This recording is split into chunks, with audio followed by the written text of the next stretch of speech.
Is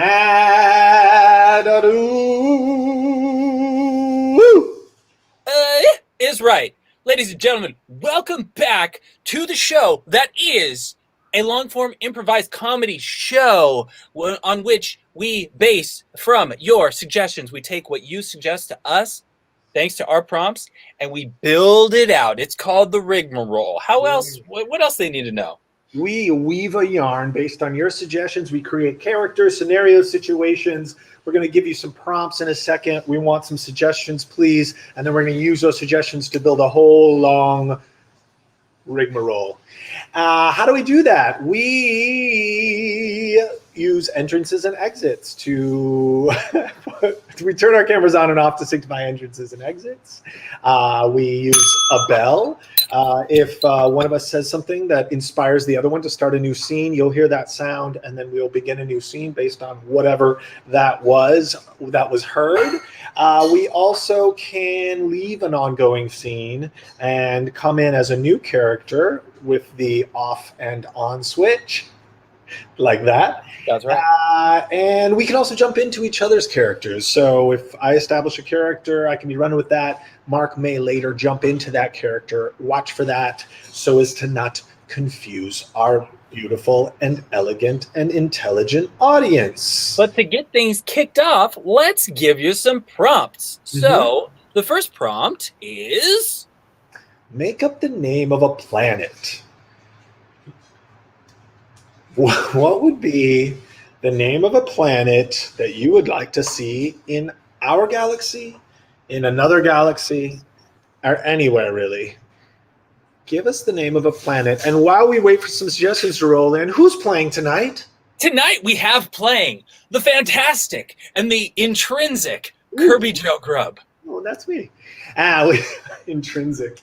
And tonight we have the smart and dapper Mark Little, everybody. Oh, yes. Thank you. Ooh. Oh, beautiful. The suggestions are rolling in. So we've got Zero Ton from Julie Little. I like it. We've got Fruton from Marie Murataya. We've got here. Zeep. Oh, very spatial. Woodtopia. Oh, very nice. Inspiring. Spanklar. Yapoodle. Frogmano. Marshawn. Marshawn, very nice. Madeline says Zebulito. Zebulito. I like it. Wow, these are so inventive. These are very cool. I like Zebuletto. Beautiful. We choose Zebuletto. Thank you for the suggestions. On to the next. Thank you, Madeline. Next up, tell us something that annoys you. For some of you, I'm sure it'll be very easy. And please, no low blows. We all have feelings here. This portion of the show is brought to you by short tempers and short fuses. Did you ever just want to blow up at somebody for no particular reason or without warning? Short temper. Check it out in your local Walmart. That's right. It's right next to the Crocs. Let's see. When my amazing suggestions aren't taken. Understood. That is something that is annoying. Really? I think most of our audience deals with that, probably. People who gripe about everything. Yes, I would agree. Ooh, cyclists. You know? Nice. You could always just run them off the road. One less annoyance. Am I right? Alarm clocks. Birds. The morning. Ooh. Powerade. I like that Powerade is annoying. Birds, we saw that. Diet Sprite. Issues with beverages. Having to clean the floor. Egg smell. Oh, man, we got a lot of good ones. There's some good ones. Some good ones, for sure. Hmm. Oh wait, I'm clicking on the wrong thing here. Crocs. Oh, I missed that one. Crocs. Another option. Fish smell. Diet Mountain Dew. Uh, let's see. Okay. Oh, we got Crocs twice. Uh, Crocs. It is. It's a We're going running Crocs, theme. folks. That's a running theme. Crocs it is. Okay. And which mini golf obstacle is or was your nemesis? Which one could you just not get past? This prompt is brought to you by the kind people at Scandia. Unfortunately, the Scandia by us is recently closed, but that doesn't mean the spirit of Scandia still lives on everywhere. For more information, visit them in the Yellow Pages, because I don't think they have a website, and I think that's why they closed. Wait, what was this prompt? Which mini golf obstacle is your nemesis? Yes. Appalachian people? Appalachian people. I like it. It might have been from the annoying one too, but it's still very apropos to pretty much any prompt, I think. Yeah, still a hilarious whatever these are called suggestion. The golf ball. Oh, the ball itself. The ball itself, giving your nemesis. Also the mermaid. Mm-hmm. The castle. The freeway, too distracting. Right. The troll. The tee. Oh, out there teed up. The gentle upward slope. Long live Scandia. I agree. The windmill. Okay. Don't forget about plateau hole. Oh, I didn't see plateau hole. And schoolhouse. Oh, schoolhouse. Oh, dang. Ooh. What are you liking? What are you liking here? I like plateau hole. Okay, deal. Plateau hole it is. All right, ladies and gentlemen, we will recap those suggestions for you. That's right. Here are suggestions for tonight on which we will base the show, which we don't know what they're going to become, but if you look hard enough and you'll watch long enough, you'll see them come up somewhere. Our suggestions, and thank you so much, audience, are Zebuletto. And cat's out of the bag. I also wrote down Woodtopia there. So Crocs, because Mark said it and you regurgitated it back twice. And egg smell. No, wait. What was the third one? Oh my God! I already messed it up. I liked plateau hole. Oh yeah, plateau hole. I like plateau hole. Also, I like this: the homeless man who lives in the castle. Plateau. The 14-year-old cleaning the course while I'm trying to use it. It's a big problem, the homeless people who are living in the but we have compassion, and if that's the only home they have, let them have it. That's what I say. Yes, that's right. Yes, as long as they've taken it by force. And on that socially aware note, please enjoy the rigmarole.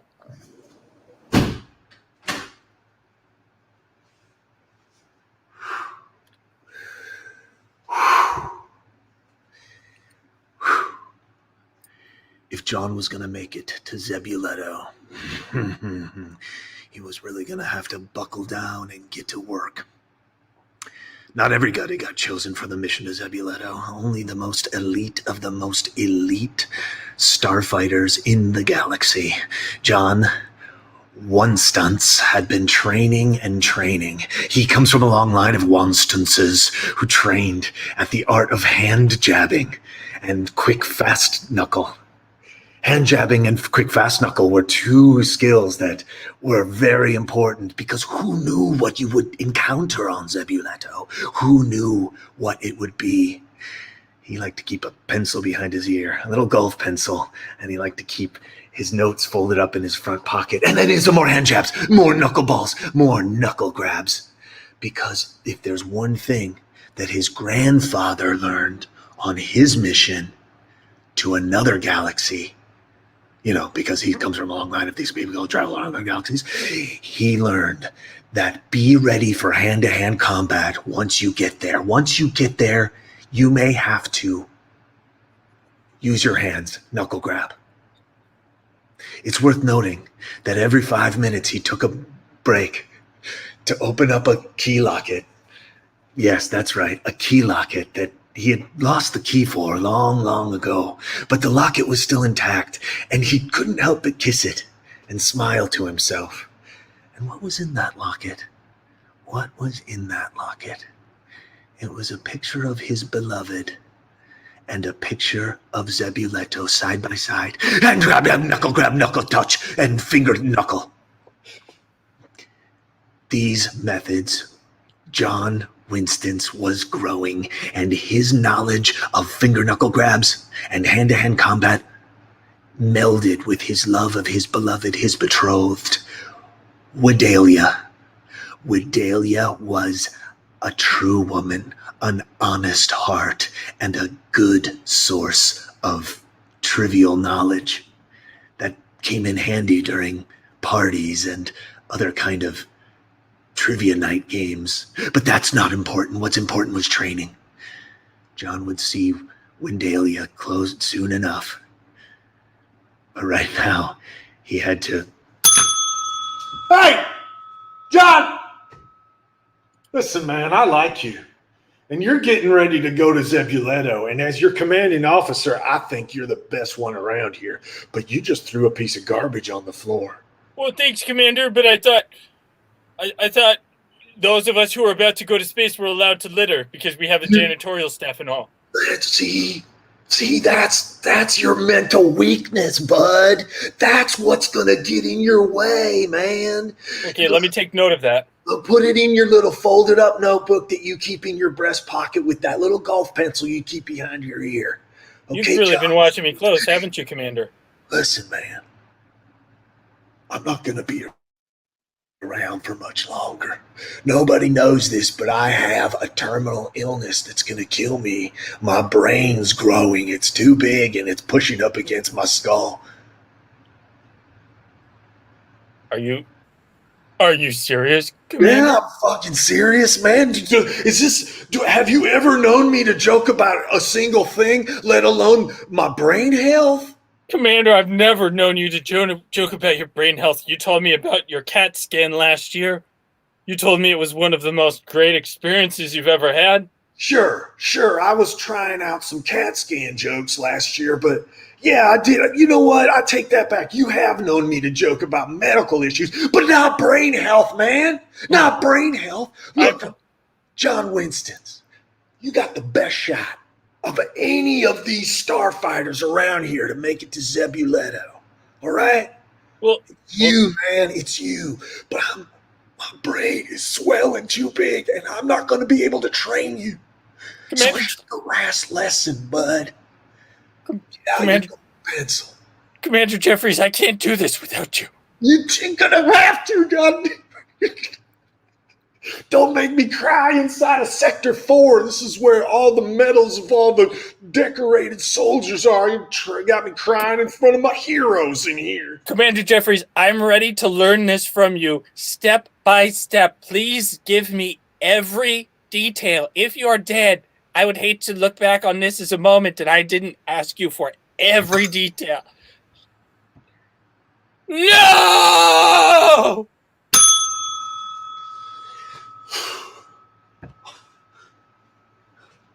Hey, Winston's. I heard your favorite Commander Jeffries died of a swollen brain pushing up against his skull, and he fell down in front of you when you were trying to get the last piece of information out of him. Well, you heard correct, Guile. And you know what, Guile? I will still make it to space. Yeah, you keep building your chest, Guile, and I'll keep doing the training that Commander Jeffries assured me was the only real answer, and my grandfather before him. Knuckle grabs, finger touch, That's that old school, man. That's not gonna make it on Zebuletta. And I'll tell you what else, John Winston, you got a real, and you got a real, you got you got a real nemesis in old Guile. Even though I got acid reflux, that's my one problem.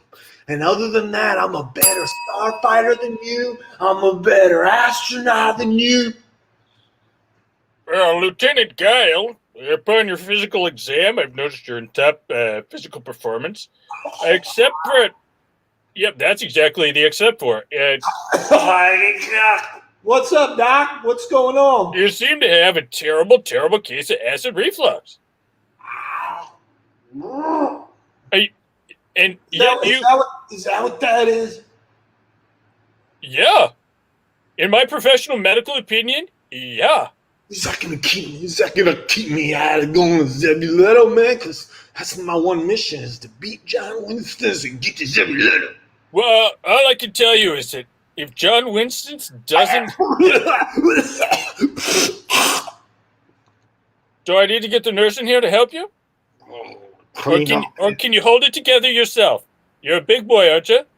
I know it hurts. But we've got some Prilosec coming out for you. Not the one that... I mean, I don't mean to go on and on about my whole medical history with you when I'm trying to bully you into letting you know that I'm going to make it there before you do. Well, guess what I don't have? I don't have acid reflux.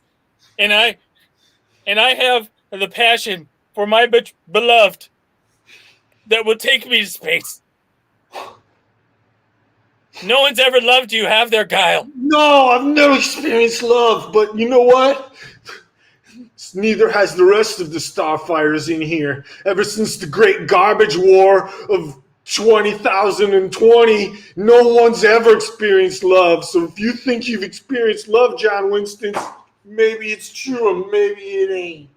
John, he's right. I also have never experienced love, and I've been a starfighter for about 4.5 years.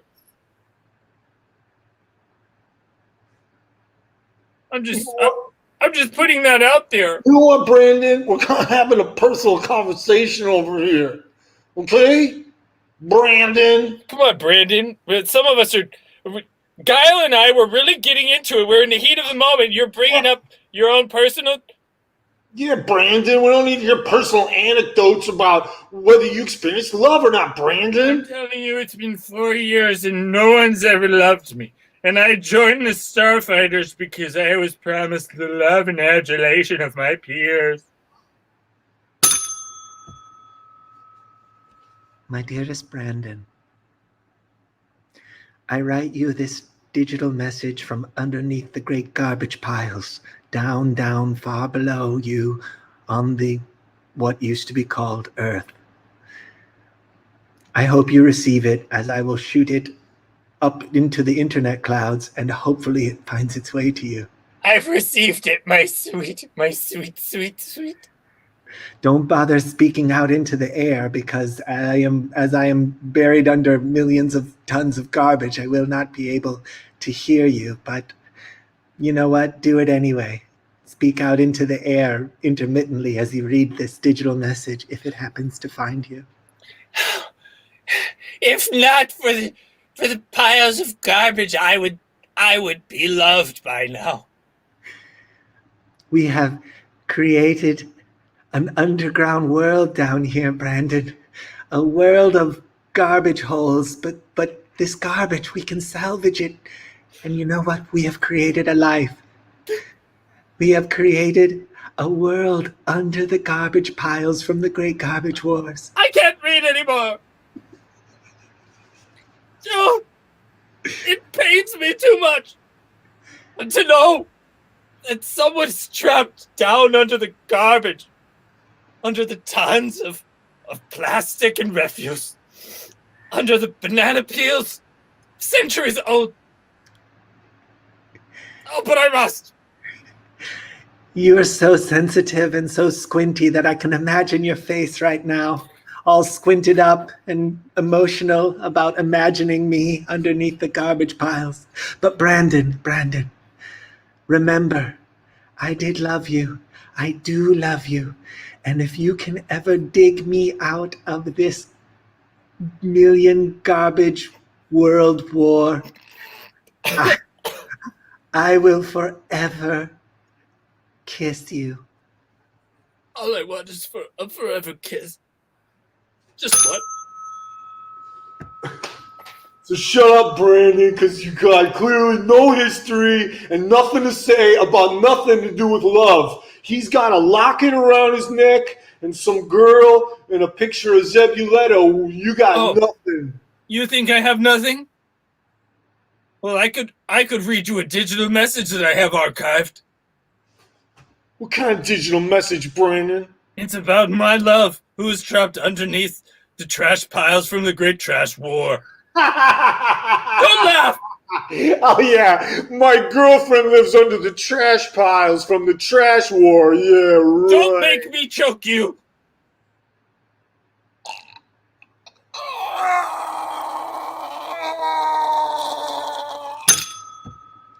Consider yourself choked.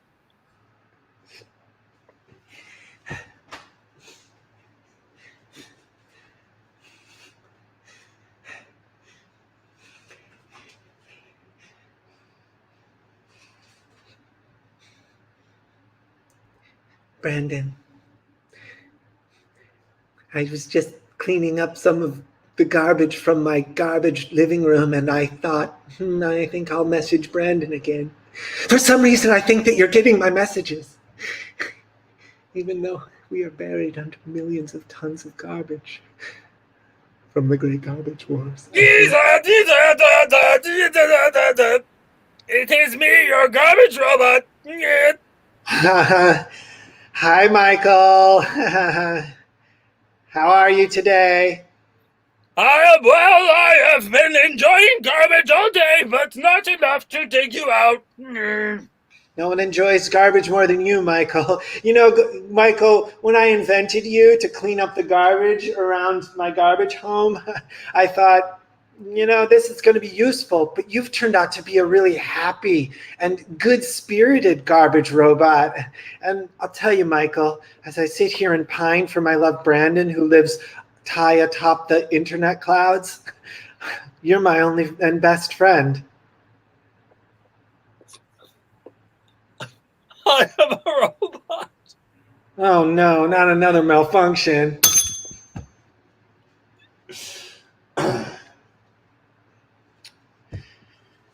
Scientists estimate that in the year 2022, garbage will start to pile so high that human beings will become so erratic and angry about the piling of the garbage that wars may break out. And these wars and the garbage will pile and they will grow. And this is just a theory, folks, but in a matter of 1,000 years will be something called a garbage war, which could in turn really compromise our health and our planet. Today with us we have Dr. Stephen Wilkinson. He is the theorist who has come up with the great garbage war theory. Some call him a crackpot, others call him a prophet. Dr. Wilkinson, thank you for joining us today. It's a real honor to be in the presence of a MacArthur genius. Thank you. Thank you so much, Jeremiah. Let me say I've been watching this program since before I even came up with the theory. Back when I thought garbage was simply a small problem. And now I realize that it will be the end of our civilization as we know it. And to really give people some perspective on the issue, I would have to say, imagine yourself surrounded by a trash can. Now imagine if you were have you seen Honey, I Shrunk the Kids? Of course you have. It's a classic film. Classic film. If you shrunk down to the size of those actors, and then you're in the garbage can, you might feel how the people in the future will feel post-war. What a vivid analogy, metaphor, Doctor. I feel like saying those words really puts people in the center of what clearly is your thesis statement. I'm just giddy with excitement is why I'm giggling along the way. It seems the Great Garbage Wars is gaining steam, and people are starting to begin to think that this could be really the future of mankind. What do you think we can do to avoid the Great Garbage Wars of the future if it does come to pass? Well, unfortunately, there are a lot of limitations on what we can possibly do. One of my suggestions, and just Zebuletto awaited, and Winston's knew this was going to be it for him. His master and his mentor had died in front of his very eyes. His grandfather had some final words, which he had recorded on an old acetate reel-to-reel recorder, which his grandmother called him and told him, hey, your grandfather had this old tape, and he told me to wait until August 15th of 2023 to tell you to listen to it. But he didn't know how to work an old acetate reel-to-reel, so he just started pushing the buttons and staring at it. He didn't really want to look online either because he just thought, man, that's kind of cheating. But he did have a plug, and he plugged it in, and away it went. Hello, boy. This is your grandfather, Peter Farthing Winston's. Grandpa, can you hear me? Don't try to speak to me. I cannot hear you. This is an old acetate reel-to-reel, my boy. This is not like the two-way communications that you know. I hope he explains how acetate reel-to-reels work, or else this will be very hard to understand. I don't have time to get into all the technology of acetate reel. Damn it all! How will I ever understand? How? I'll try. But I understand that it might be difficult for you to understand what you're listening to unless you understand the delivery method by which you're listening to it. So acetate reel-to-reels, real quick. It's a tape that has acetate on it that traps the noise when I record it, and you play it, and therefore it is a re-representation of my voice. I forgot to take notes. Rewind.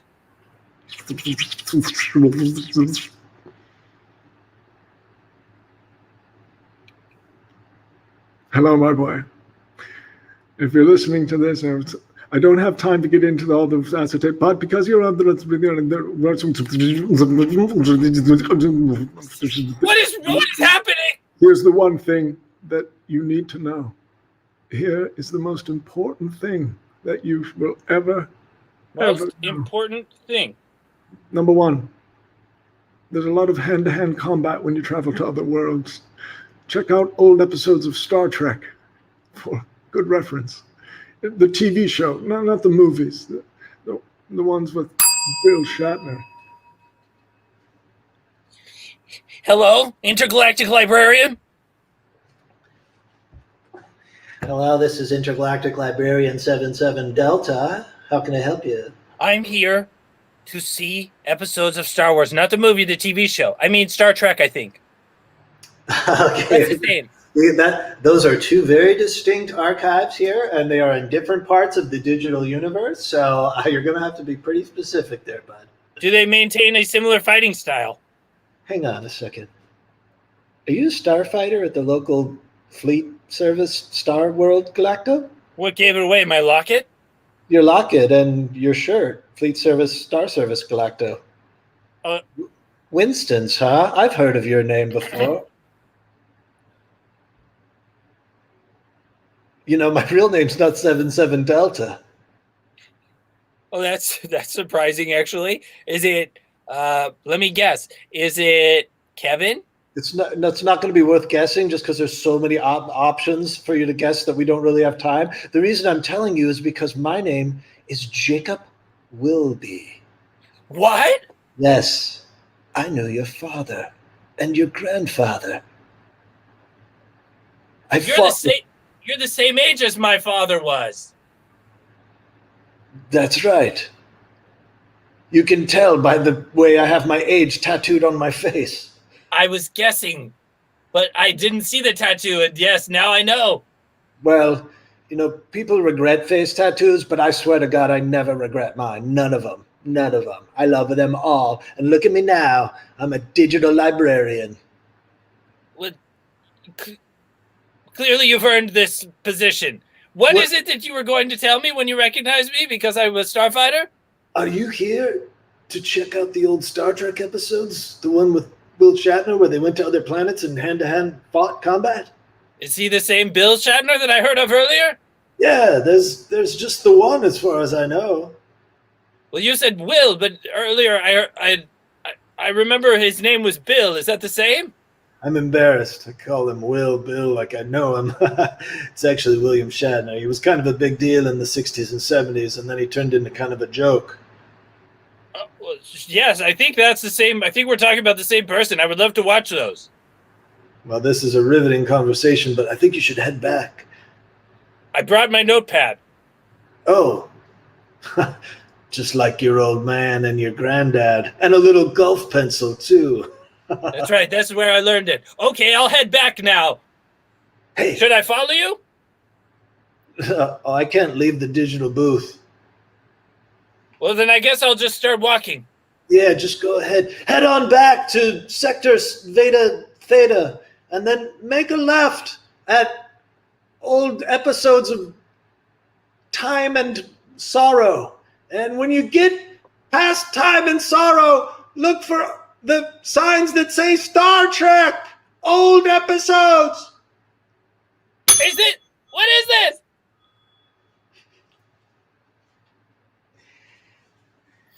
Zabuletto was waiting.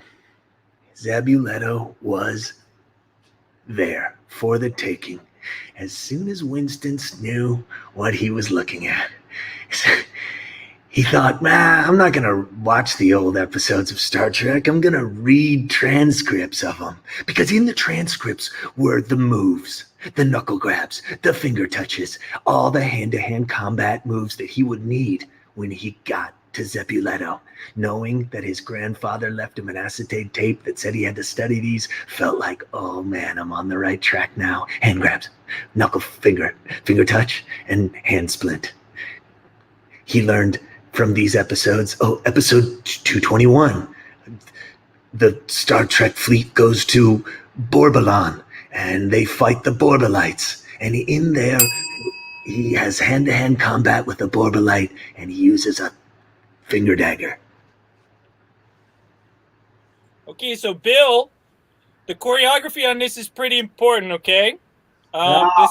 It's not just like some made up dance we're doing. This is actually a finger dagger.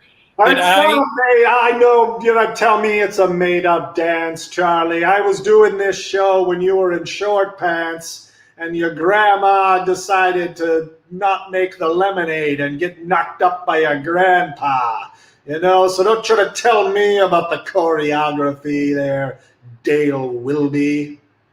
All I'm saying, Bill, is it's important that you get it right. Does someone need a little break, a little craft services break? Someone's getting a little grumpy? I am grumpy. I was born grumpy. I was made grumpy. I'm 100% grumpy. And if you call me any more names, I'm going to crawl up inside your ass and die. Hey, Loretta from Craft Services, can you come over here? Can you bring Bill a little snacky snack? How dare you patronize the great Bill Shatner by saying snacky snacks? Hey, Linda. Hello, Bill. How's your grandpa's gout? Oh, it's well, thank you, Bill. It's getting better. He's had a few more salads this week than he usually does. Take this cream and give it to him and tell him Bill Shatner says sorry about the gout. Okay, but you have to eat this bag of cheeses because everyone thinks you're being a little mean right now. All right, I am being a little mean, and cheeses is just the ticket. Thank you so much. Thanks for the gout cream. I'll definitely take it to my grandpa, and I hope he's happy. All right, let's run through this choreography real quick. Thank you, Loretta. Okay, Bill, absolutely. Whenever you're ready, Star. Bill, you can't just throw the trash on the ground. How dare you? I'm Bill Shatner. I won a People's Choice Award 1968, the very first one of its kind. And tonight, for the People's Choice Awards 1968, it's the first one, people, so excuse us. The curtain was a little rough. Bill Shatner is the People's Choice. Here I come. Hold on, I'll be right there. Okay, while Bill's getting up here, a little history about Bill. He, in the 4th grade, I'm coming. he was able to spell the word stegosaurus That's very right. fast. Okay, I've arrived. Yeah, here you go. Look at that, a beauty. All I can say, people, is you made the right choice. Let's get into this choreography. Okay, now, how's it go? Knuckle grab, finger touch, face splint, finger knife. Yeah?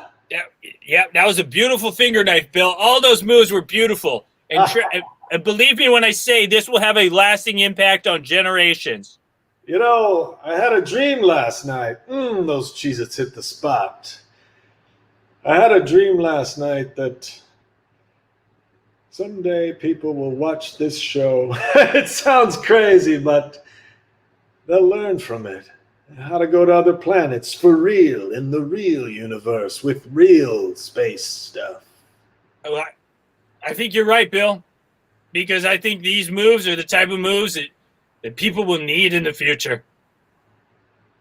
What's that smell? Ah, Leonard Nimoy.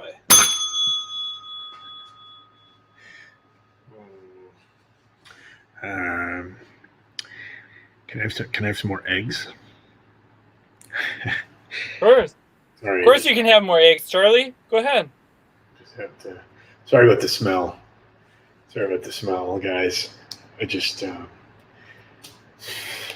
Guys, please don't give Charlie don't give him dirty looks, okay? Sorry about the smell, everybody. Just load me up with some eggs. Eggs are his favorite food, okay? And it's his birthday. It's his birthday today, so maybe take it easy on him. Where's Winston's? Where's Mr. Greatest Starfighter at? Huh? Where's that guy at? Well, I don't know. Winston's, where you at? Get in here. What is it? Winston's? What?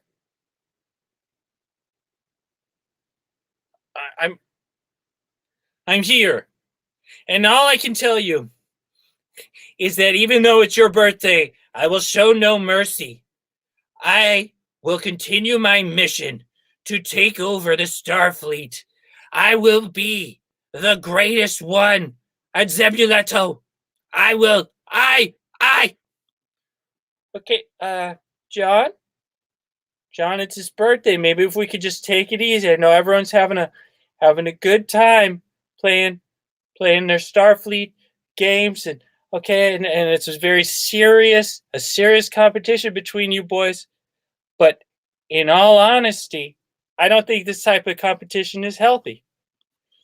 Oh, maybe you would think competition was healthy if you weren't just a cook. If you weren't just a modern day slop house food whore. John, I refuse to be called a slop house food whore.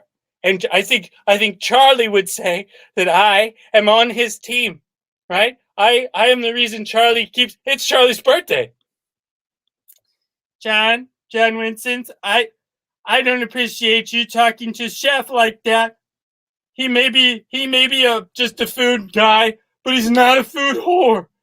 All right? And what I need you to understand, John Winston, is whether you're in space or not, that doesn't make you better than us, okay? Oh, but it does. Oh, but it does make me better than you if I'm in space. Because in space, I'll be the one doing the space race.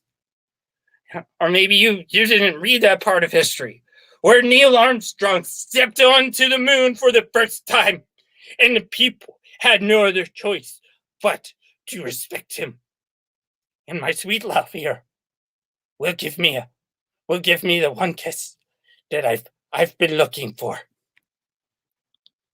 John, what in God's name? What God's name are you talking about? Could you maybe just take it easy for like 30 seconds, John? We'd really appreciate that. Sorry, I recently saw some Star Trek tapes, and they clued me in to how amazing my life is able to be. Hey, John, so did you find anything useful on the tapes back there? It's me, the internet librarian. The other internet librarian had to take a break. Something about his connection not being so good, or something like that. Yeah, I did find some useful things. That Star Trek is really good. But you don't recommend that I look into Star Wars? I'm looking for some more moves. Well, you know what, John? As the internet librarian, I can't tell you what is better. I can just point you in the direction of the items. And so as it would happen to be, I would highly... Oh, no, I can't recommend. Sorry, John, my boss is sitting right. Internet librarian, you know that you're not allowed to make any recommendations as per the internet sanction of the 2020. That's what I'm saying, John. Well, hey, librarian boss, he was just trying to help me out. It wasn't his idea to make suggestions. Well, I would surely hope that the internet librarian was not trying to make any suggestions purely based on personal choice to you, John Winston, because we know it is highly out of regulation for the internet librarian to make any personally influenced recommendations. He is simply here to be a guide to tell us where things are located. Well, John Winston's thought, am I going insane? I don't know. My training has led me this far. I've taken many paths and many side roads. I've learned about my grandfather. I've had an argument for a long time with the librarian, but maybe that all took place inside my own head. What is happening? Am I losing my mind, or am I ready to break through to a new plane of understanding, one that will allow me to reach the plateau holes of the great and powerful Zebuletto? Zebuletto, I dream of your icy shores, Zebuletto. John thought, one more thing before I fly there, one more thing before I get in that rocket ship and I go. My dad told me to write a poem to Zebuletto, and I'll do that tonight before I get up and fly there tomorrow.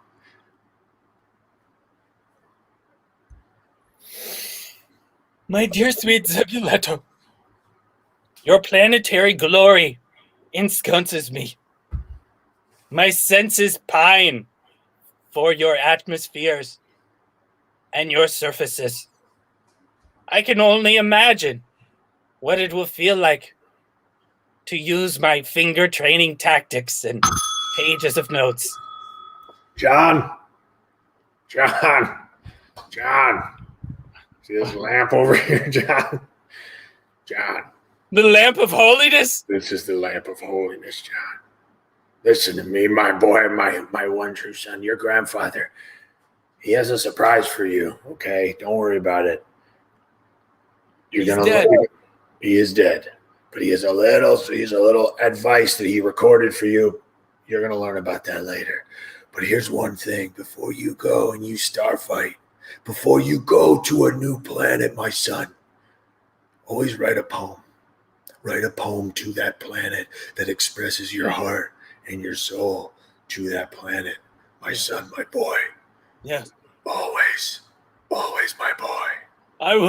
I will never fail to do such a thing. You make that solemn promise to me, my boy, and your grandfather will be proud. I will, Dad. And I promise to never let it down. I will write that poem. Hey, what's What? what's in that locket around your neck, my boy? Take a look for yourself.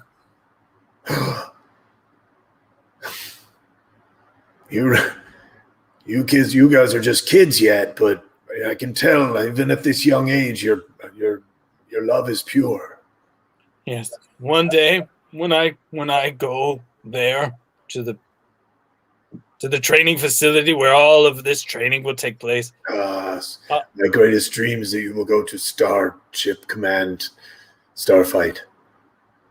That is my greatest dream too. Dad, I really like your Crocs. Well, these aren't just any Crocs, boy. What? These are military-grade starfighter Crocs. Okay, these are not over the counter. these are special. But you know what? What? What size are you now? 8.5.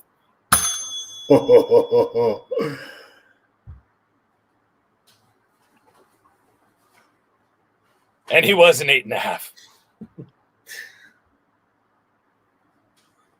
John never lied about his shoe size to his father. Though he did lie about other things. Such as his favorite flavor of macaroni and cheese. Which was not hot Cheeto. What's your favorite flavor of macaroni and cheese, boy? Hot Cheeto. You're lying to me, boy. Why would I lie about that? Fair enough.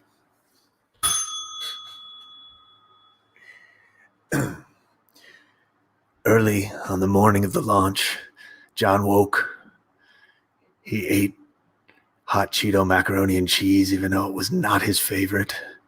But, you know, it's the type of thing that gets a starfighter astronaut's mouth and body ready for intergalactic space travel. He pulled it out with all the enthusiasm of a man who was about to leave the stratosphere. He grimaced at it, knowing that it was chock full of the types of carbohydrates, proteins, and other fatty acids that he would definitely need on his quest. This is not my favorite. He felt it necessary to announce to no one that it was not his favorite. He looked at the clock. Time was ticking, and the launch was headed. So he jumped on his Indian motorcycle, and he flew through the desert, past all the houses and buildings of the people that he had drove by every morning on the way there. Hey, John, look at the launch! I'm going to space! He flew past the market where old Tony was standing out front. Hey, John, go to have a great launch, buddy! Oh, Tony, save me a pie! I really can't do that. And he pulled up to the Starfleet Command Space Station Starfight. He threw his motorcycle on the ground because he knew he wasn't coming back. Oh, I forgot to put on my helmet. He forgot to put on his helmet, but it didn't matter because he had already made it there and he totally made it safely, but he thought to himself, you know what? I'm not going to forget to put my helmet on when I go to space right now. So good lesson, John Winstons. He walked inside to applause. John! There he is. There it is, everybody. John, good luck. Here's a suicide tablet in case things get really hairy for you up there, man. I appreciate that, Chef, and I'm sorry for calling you a food whore. Or I apologize about that. It's the truth, though, John. I'm a food whore. And you told me the truth. And you know what? I'm in food therapy because of you, bud. What? Yeah, but I apologize because you didn't deserve that kind of treatment. You were just trying to give Carl a happy birthday with the eggs. You know, I really appreciate you taking so much time right before you fly to Zebuleto to tell me the lowly food whore. So thank you. But you better get going, John. I'll tell you, suicide pill puts it all in perspective. And it did put it in perspective. He knew that things could get really, really hairy. He knew that he would have to have hand-to-hand combat, knuckle grabs, finger punch, finger knife, and stab face. He would have to do all those things. So he ran over the moves in his mind. And as he ascended the catwalk up into the rocket ship, everyone clapped down below. Everyone yelled at him, "I can see up your pants!" And he thought, it doesn't matter. Not now. Don't worry about it. You're going to be seeing my butt from space soon. I can't believe your pants have such wide legs. It's weird that I can see right up into them. Well, that's because of how gravity worked. As the G-forces increase, if I were to be wearing tight pants, there's a good chance that the circulation of my legs would get cut off. You don't want me coming home an amputee, do you? No, we don't want you coming home at all. Good luck. You don't want me coming home? This is not the best time to say something like that. Someone else just handed me a suicide pill. You're telling me you don't want me to come home at all? What is this trip really all about? When he climbed inside the capsule, he found a binder sitting on the seat. On the front of the binder, it said what this trip is really all about. This was it. That's convenient. Mission 1, fly to Zebuletto. 2, land on Zebuletto safely with no real issues. Okay. 3, sacrifice yourself to the king of the Carthabian people. Do not use your hand-to-hand combat. You are a gift from the internet cloud America to the planet of Zebuletto to do with as they wish. This smashed John in the face. His face was emotionally smashed by an emotional fist that had smashed it emotionally. He didn't know what to do. His whole life had been led to this moment. He began to hyperventilate and grab his forehead. And then he remembered the words of his grandfather on the acetate tape.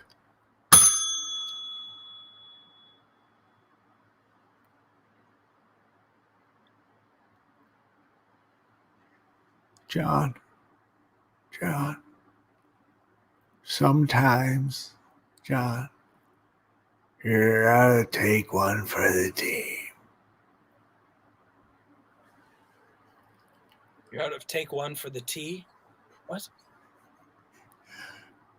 Sorry, John, I'm not doing so good. Sometimes, you gotta draw one by the fall. I'm gonna have to play that back again.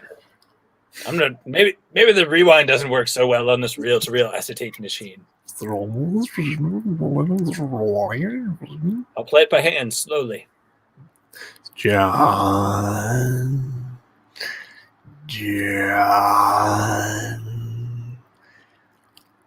Sometimes you gotta shake fun for the tea. Shake fun for the tea. I don't know if I can do that, Granddad. But I'll try. I'll try! Welcome, John Winstons, to Zebuletto. You have been gifted to us by the Internet Cloud America. You're the king? Yes, John. You don't have someone who would be like an intermediary? We don't do intermediaries on Zebuletto. I think you might want to consider it. What if I came out dangerous? John. Choose your words carefully, John. For the sentence you say now will determine your fate here on Zebuletto, whether you will live in servitude and slavery or as a king. King me.